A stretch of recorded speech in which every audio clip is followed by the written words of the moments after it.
चीन से लेकर बहीरा अरब तक समुद्रों पर अब पाकिस्तान की हुक्मरानी होगी। जी हाँ, बिल्कुल। खौफनाक और तबाहकुन आबदोज़ें बहुत जल्द पाकिस्तान पहुंचने वाली हैं। आमिर रज़ा मेरे साथ मौजूद हैं, उनसे बात करते हैं। आमिर भाई, एक ज़बरदस्त खबर पाकिस्तान के लिए, पाकिस्तानियों के लिए और तबाहकुन खबर हमारे दुश्मन के लिए, हमारे नाज़रीन को बताइए। बिल्कुल आपने सही कहा कि तबाहकुन खबर हमारे दुश्मन के लिए, और अल्लाह ताला उन दुश्मनों को नीस्त नाबूद करे जो पाकिस्तान की तरफ मैली आंख से देखते हैं। लेकिन पाकिस्तान जो है हमेशा कोई ऐसा नया काम करता है जो आपको खुश होने का मौका देता है। ये हंगूर क्लास की चौथी सबमरीन है जो खबर आप देना चाह रहे हैं, जिस पर आपने कहा कि चीन से बहीरा अरब तक और बहीरा अरब से कलकत्ता के साखलों तक जो है पाकिस्तान की हुक्मरानी कायम हो गई है। जी हाँ, बिल्कुल।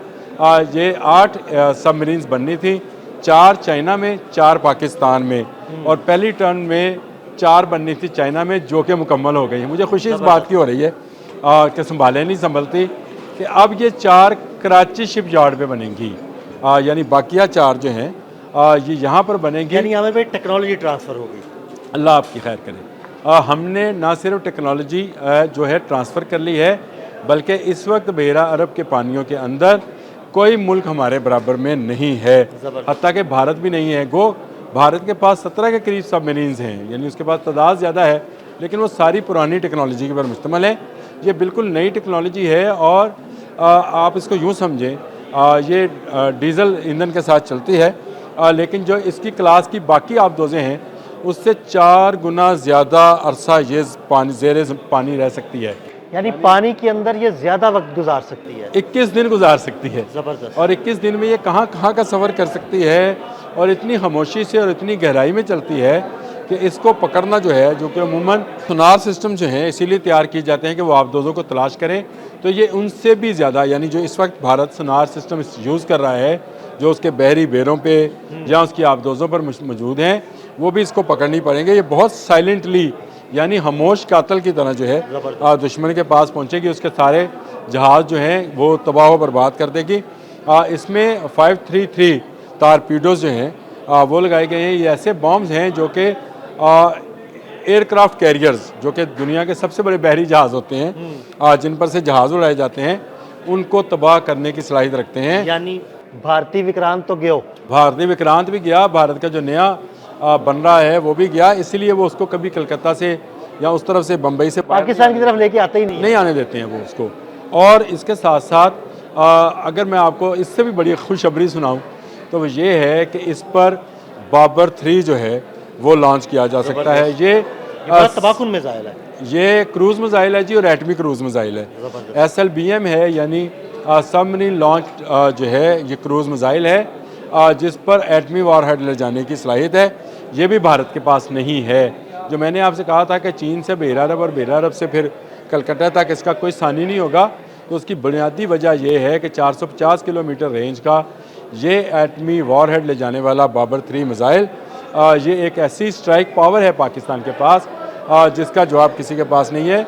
ये सेकंड स्ट्राइक आपको एक प्लेटफॉर्म मिल गया है, यानी खुशकी से तो हम बहुत सारे मिसाइल्स हमारे पास हैं जो एटमी वारहेड ले जाने के काबिल हैं, और एक नया जगह जो जहाँ से हम हमला कर सकते हैं। यानी अब पानियों से भी हमारे पास ऐसे मिसाइल लॉन्च होंगे जो एटमी वॉरहेड ले जाएंगे। जी, ये SLCM जो है ये सबमरीन लॉन्च जो है क्रूज़ मिसाइल बाबर 3 है, जिसका कामयाब तजर्बा कर लिया गया हुआ है, और ये एटमी वॉरहेड ले जा सकता है, और 450 किलोमीटर की रेंज है। तो अब आप अंदाज़ा करें कि गहरी पानियों में मौजूद एक खामोश कातल जो है अगर एटमी मिसाइल रखता है, तो कौन मुल्क जुर्रत करेगा कि वो पाकिस्तान की तरफ या पाकिस्तान के हिस्से के पानियों की तरफ, समंदर की जो हदूद हैं उनकी तरफ देख सके। वो तो कई नॉटिकल माइल से दूर से गुजरेगा।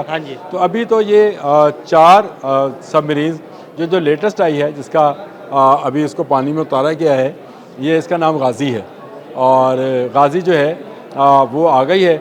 और अब ये जो है तमाम की तमाम टेक्नोलॉजी, जिस पर आप भी उछले थे एक दफ़ा कि इसका मतलब तो ये हुआ कि टेक्नोलॉजी पाकिस्तान में आ गई। पाकिस्तान में ये टेक्नोलॉजी आ गई, और इसका आने का मतलब ये है कि पाकिस्तान 4 क्या, पाकिस्तान इससे ज़्यादा भी बना सकता है। जैसे JF-17 थंडर की टेक्नोलॉजी पाकिस्तान के पास आई, तो पाकिस्तान ने फिर ब्लॉक 1 तो अब भूल जाएं, हम कहते हैं हमने देखा ही नहीं हुआ। हाँ, बिल्कुल ऐसे ही। फिर ब्लॉक 2 आया, लेकिन ब्लॉक 2 भी गया और अब ब्लॉक 3 जो है वो है, और ब्लॉक 4 पे हम काम कर रहे हैं। टेक्नोलॉजी एक मरतबा आना आपके पास जो है, इस बात का बेयन सबूत होता है कि हर आने वाले दिन के साथ, हर आने वाले वक्त के साथ आपके साइंटिस्ट, आपके टेक्नीशियंस, आपकी बहरिया, आपकी आर्मी और आपके साइंसदान जो हैं उस पर नित नए तजर्बात कर उसको मज़ीद बेहतर बनाएंगे। एक और खूबी जो इस आबदोज़ की है, जो अपने खत्ते के दूसरे ममालिक के पास जो इस तरह की सबमरीन्स हैं उनमें नहीं है, वो इसकी स्टेल्थ टेक्नोलॉजी है। आमिर भाई, ये तो बहुत ही ज़बरदस्त बात है। स्टेल्थ टेक्नोलॉजी का मतलब क्या है? सीधी सीधी बात ये है कि वो किसी रडार में नज़र नहीं आएगी, किसी को पता ही नहीं चलेगा कि वो समंदर में कहाँ सफ़र कर रही है। बिल्कुल, आपके पास मालूमात ज़्यादा हैं। रडार सेंसर्स इसके जो हैं वो हैं, और क्रॉस रडार सेक्शंस भी इसमें मौजूद हैं। इसमें एडवांस सिस्टम्स जो हैं, जो कि चीन की टेक्नोलॉजी का शाहकार हैं, जो चीन अपने PLA के लिए या उसकी नेवी के लिए जो इस्तेमाल की जाती हैं, वही उन्होंने इस पर इम्प्लीमेंट की हैं। तो ये इसका मतलब ये है कि हंगूर क्लास की ये गाज़ी जो है चौथे नंबर की, यानी ये चौथी है, ये आबदोज़ अब पानी में आ गई है और जल्द पाकिस्तान तक पहुँच जाएगी और यहाँ पर इसका भरपूर इस्तेमाल किया जाएगा। लेकिन इससे भी ज़्यादा जश्न की खबर उस दिन होगी जब हम अपनी हंगूर क्लास की ऐसी ही जो AIP है या ऐसी सबमरीन जो है जो खामोश कातिल है, वो पाकिस्तान में तैयार करेंगे। मैंने आपको बताया कि कराची शिप यार्ड में इसकी तैयारियां की जा रही हैं, क्योंकि अब हम आबदोज़ की टेक्नोलॉजी में दाखिल होने वाले हैं। कभी हम फ्रांस की तरफ देखा करते थे कि उसकी आबदोज़ें जो हैं पाकिस्तान में आए और पाकिस्तान उन आबदोज़ों को ऑपरेट करे, और एक दौर वो आया है, अल्लाह पाक का लाख लाख शुक्र है कि पाकिस्तान की दिफाई सलाहियत में हर आने वाले दिन के साथ, जिस तरह हमने JF-17 थंडर को फ़ख्रिया पूरी दुनिया को दिखाते हैं कि ये हमारा जहाज़ है, ये हमने बनाया है, कोई इसके मुकाबले का जहाज़ आपके पास से तो लेकर आए, नहीं ला सका कोई भी। तेजस जो है वो तो बन नहीं सका भारत से।